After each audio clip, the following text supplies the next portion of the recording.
12장에서 잠재의식 보리형에 관한 11번째 원칙은 잠재의식 연결고리.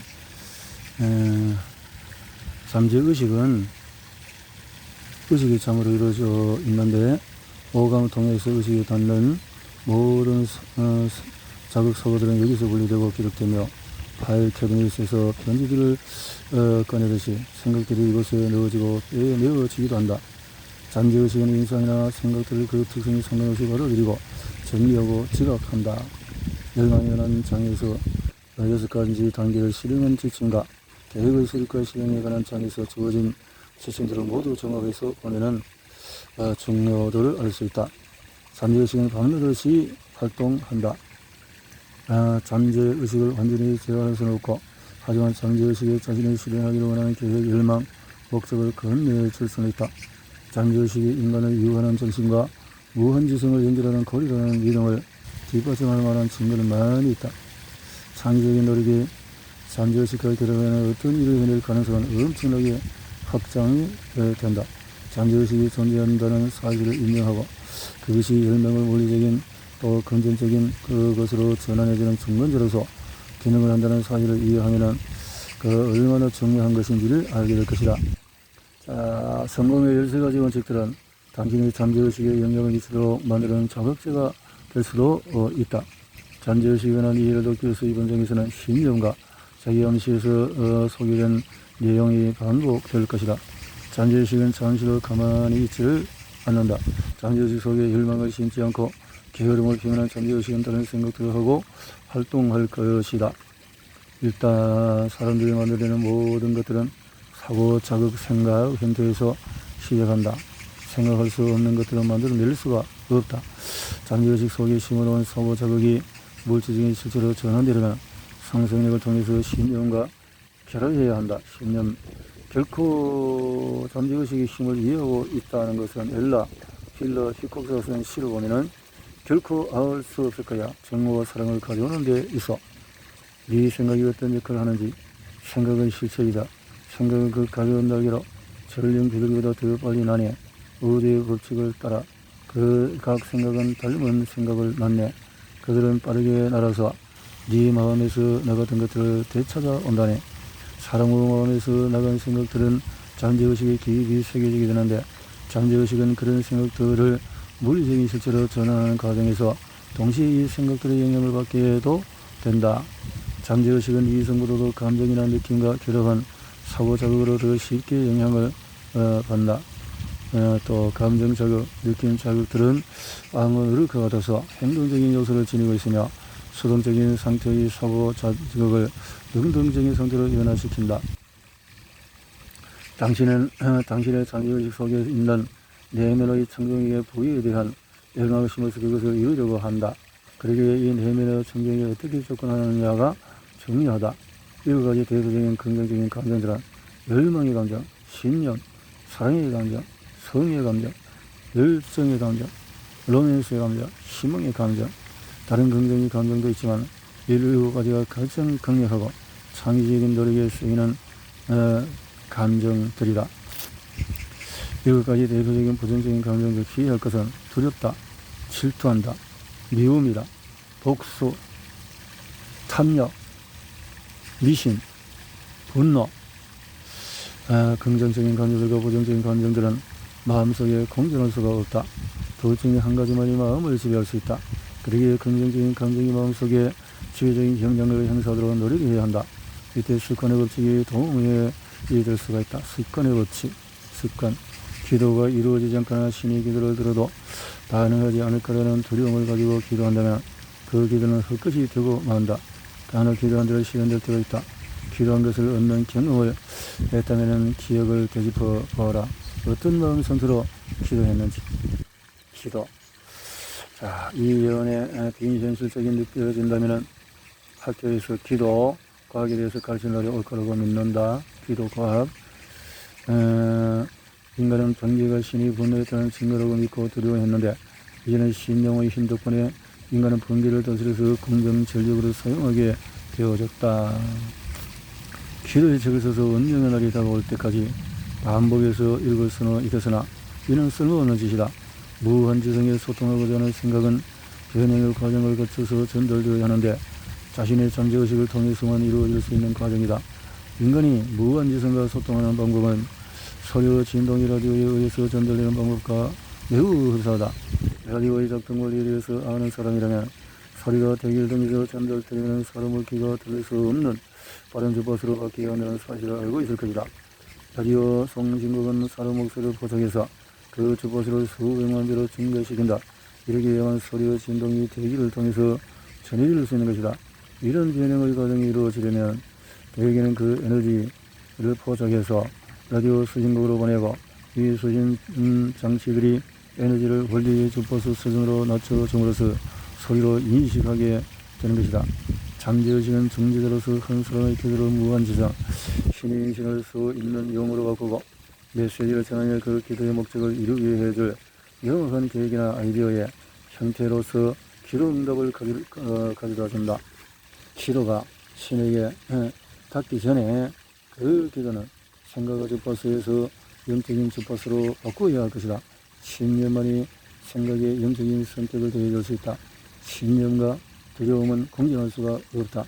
하나가 있으면 다른 하나는 사라져야 한다. 이제 12번째 원칙은 뇌, 생각의 송수진국. 2년 전에 알렉산더 그레이엄 박사와 엘머 게이츠 박사가 함께 일하면서 이렇게 해서 내가 사고 진동을 성취하고 전성하는 기술을 갖다는 생각을 했다. 인간의 뇌는 라디오 방송의 원칙과 비슷한 방법으로 대기를 매체로 삼아서 다른 사람의 뇌에서 나오는 사고 진동을 감지할 수 있다. 앞서 설명한 바와 같이 창의적인 상상력이 뇌의 수신기로 특정 조건에서 잠재의식으로부터 나오는 생각과 다른 사람의 뇌에서 흘러나오는 생각을 수신한다. 자극이 일어났을 때, 즉 진동소리가 했을 때 정신은 외부의 자극에서 나오는 생각을 더욱 민감하게 받아들인다. 증폭 과정은 대기정의 극도로 빠른 주파수만이 감지되어서 대기를 통해서 사람들 간에 전달된다. 생각은 극도로 빠른 주파수로 이동되는 에너지이다. 감정에 의해서 고조되는 생각은 평소보다 훨씬 빠른 속도로 진동하게 되고 이런 형태의 생각들이 인간 뇌의 성철 기능을 통해서 한 사람의 뇌에서 다른 사람의 뇌로 전달되게 된다. 인간의 감정 중에서 그 강렬함과 추진력이 있어서 성욕만한 것은 없다. 성욕에 의해서 자극을 받은 뇌는 감정이 잠잠하거나 없을 때에 비해서 훨씬 더 빠른 속도로 진동하게 된다. 잠재의식은 뇌의 송신 지지국과 같아서 이를 통해서 사고 주파수가 성철되게 된다. 정신의 방송국. 무형의 힘이 가장 강력한 힘이다. 무형의 힘이 가장 강력한 힘이다.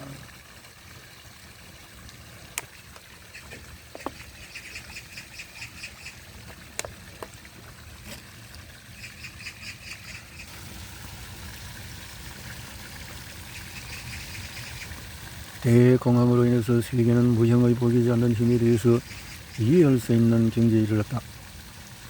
지난 세대가 말해 인간은 육체적인 감각에만 너무 의존해왔고 우리는 이제 우리를 둘러싼 무형의 힘을 비밀을 밝히는 놀라운 세대에 들어서려고 하고 있다. 사람들은 때로 어감으로 지을 수 없는 무형의 것들에 대해서 대수롭지 않게 여긴다. 인류에게는 월결처럼 파도로 들어선 무형의 힘을 따라잡을 힘도 제어할 힘도 없다.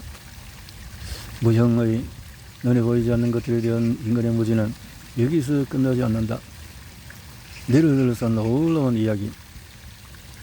마지막으로 중요한 점은 인간은 그들이 옹연한 문화와 교육에도 불구하고 생각을 보이지 않는 힘에 대해서 거의 알지 못한다. 신체 기관으로서의 뇌와 생각을 재화로 바꾸고 저는 복잡한 뇌도 그 조직에 대해서도 거의 아는 바가 없다. 하지만 이제 이 주제에 대해서 비밀이 밝혀질 수 있는 때가 왔다. 과학자들은 이미 뇌에 관한 연구에 관심을 기울이기 시작했다. 시카고 대학의 저드슨 해리 박사는 이렇게 말했다. 그 수가 너무나 많아서 수억 광년을 다루는 천문학의 숫자가 상대적으로 별것 아니게 보일 정도다. 인간의 DNA 필에는 100억에서 140억 개의 신경세포가 있다고 알려져 있다. DNA 이들은 분명한 패턴에 따라서 배열되어 있다. 천을 깨라고 하던데 요즘은 무작위로 배열된 것이 아니라 이대로 복잡한 네트워크 조직이 신체의 성장과 유지의 부수적인 신체 기능을 수행하기 위해서만 존재한다고 믿기는 어렵다. 이 책을 끝내고 원고를 보내기 직전에 뉴욕타임스에는 어떤 유명자의 정신 현상에 대한 그 연구를 통해서 그런 글이 실렸는데 그 내용은 다음과 같다. 텔레파시란 뭔가? 한 달 전에 듀크 대학교의 라인 박사와 그 동료들이 이뤄낸 놀라운 연구 결과에 대해서 언급한 적이 있다. 영어란 텔레파시와 투시력에 대해서 라인 박사 팀의 연구 결과로 텔레파시와 투시력이 실제 존재할 수 있다고 믿게 되어졌다. 그들이 운이나 우연의 결과로 카드를 맞출 확률은 거의 없는데 카드 놀이에서 보지 않은 상황에서 맞추더라 하는 거죠. 어떻게 한 걸까? 이런 능력이 실제 존재한다고 해도 이런 감각이 의한 것이 아닌 것 같다. 텔레파시나 투시력, 뭔가 텔레파시와 투시력은 그렇지 않다. 다른 정신력 능력과 마찬가지로 물리적인 원리에 따라서 다양하게 나타난다. 라이트가 어느 정도 확신하고도 저런 결론은 텔레파시와 투시력은 실은 하나의 재능이라는 점이다. 재능적인 부분에서 보았네요. 내가 여기서 언급하고자 하는 조건들은 나와의 동료 간의 긴밀한 협력 상태이다. 협력, 긴밀한, 보이지 않는 가정은 매우 간단하다. 우리는 회의 탁자에서 해결해야 할 사안의 성격에 대해서 명확하게 이야기하고 논의를 시작했고 조력식단에 관한 장에서 소개되는 원칙을 이해한다면 여기에서 소개되는 원탁회의 과정이 조력식단을 실질적으로 이용한 것이라는 사실을 눈치챘을 것이다. 세 사람이 분명한 주제에 대해서 협력하여 논의하는 이런 정신자극 방법이야말로 조력집단을 가장 단순하고 실용적으로 활용한 예라고 할 수 있다.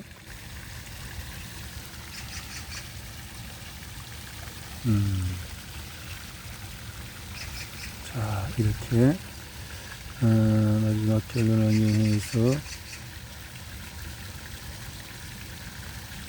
나가고 있는데 글이 많네요. 자, 14장을 넘어가서 부를 향해 가는 13번째 원칙은 육감이다. 13번째 원칙, 지혜의 성전으로 들어가는 문. 13번째 원칙은 육감.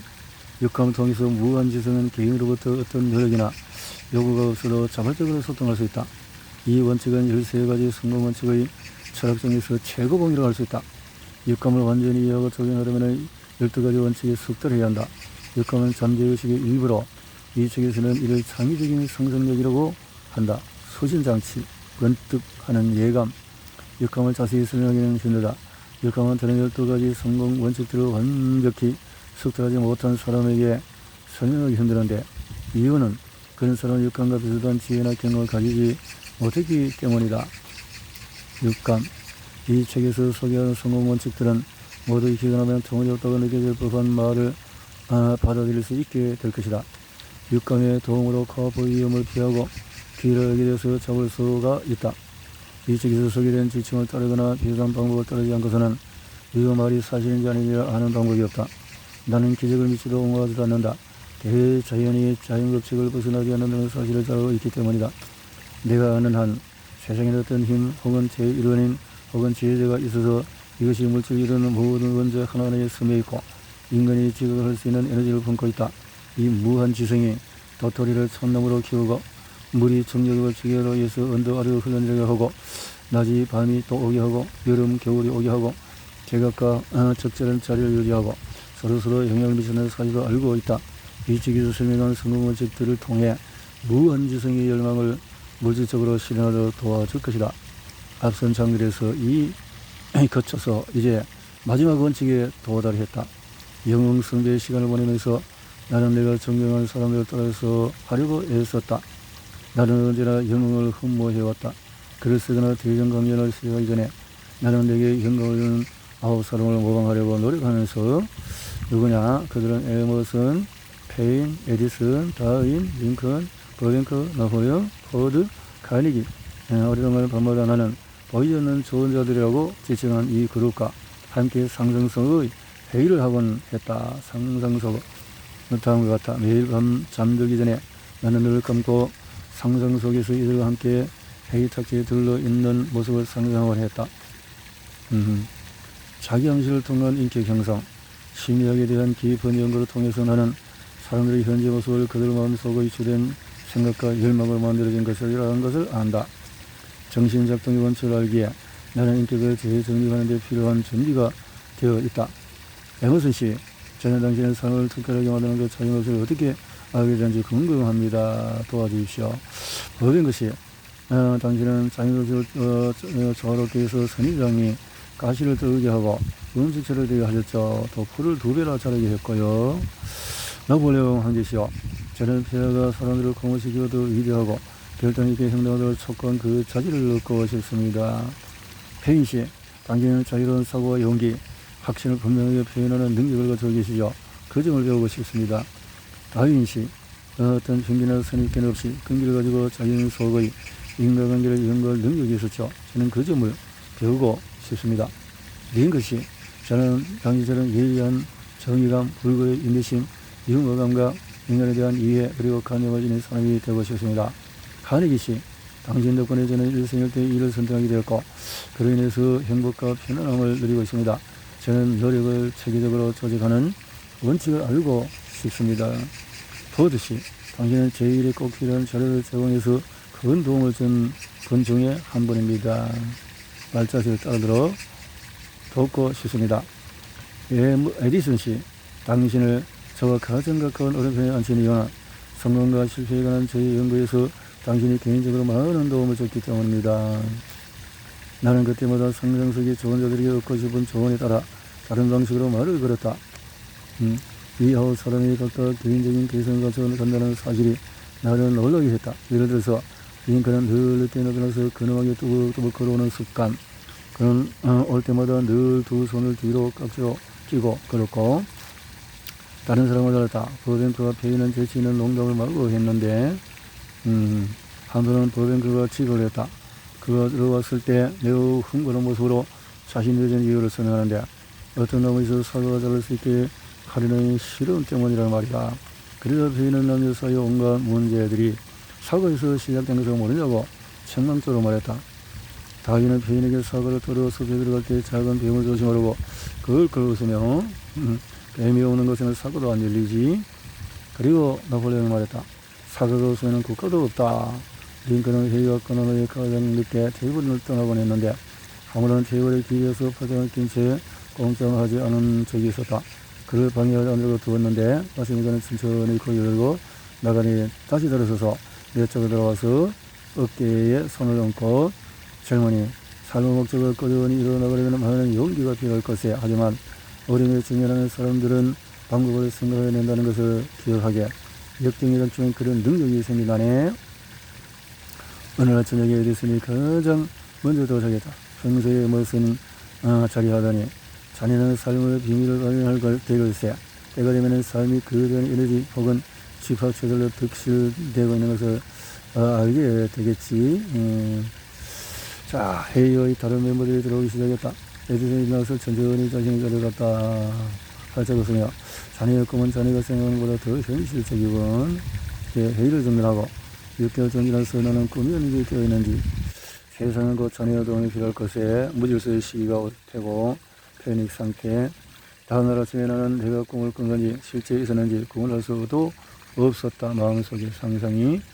자, 여러분 다시 돌아온 친구를 위해서 건의합시다. 그 후에 나는 회의에 멤버들을 하나씩 더 하기 시작했고 마침내 그 수가 50명에 이르렀다. 여기는 예수, 사도, 강일로, 파견을 거서 등등 사바라교에서 등등등등.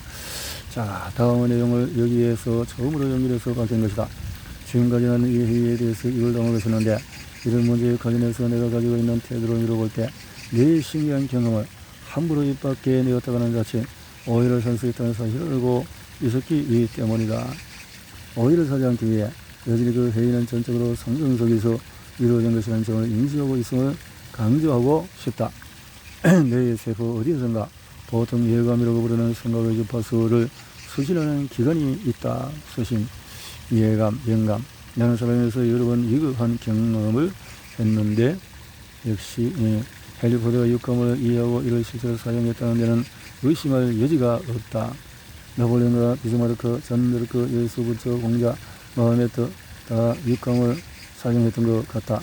일감은 마음대로 벗어나거나 발휘할 수 있는 능력이 아니다. 마음대로 이렇게 당신이 누구 이 책을 읽는 목적이 무엇이든 상관이 없다. 이 원장에 소개된 육감에 관한 내용을 이해하지 못해도 여전히 얻을 것이 많을 것이다. 한정을 가려서 육감에 관해서 이야기한 이유는 이 책을 쓴 목적이 사람들이 실수 없이 삶의 목표를 향해서 갈 수 있도록 안전한 성공 원칙을 소개하고 싶었기 때문이다. 이 장을 읽으면서 당신은 자신의 정신이 높은 수준으로 고양되었다고 느낄지도 모르겠다. 얼마나 멋진 일인가. 얼마나 멋진 일인가. 여기서 믿음과 두려움, 진행장에서 자기 암시와 열망, 잠재의식을 통해서 신념을 키우는 방법을 소개했다. 무절제한 상상력이 만드는 요령이라는 존재는 사람들이 정신적으로 어려움을 겪는 가장 큰 이유라는 점도 기억하자. 1929년 수많은 사람의 정신을 점령했던 가난에 두려움이라는 요령은 너무나 현실처럼 보여서 역사상 최악의 경제 불황을 초래했다.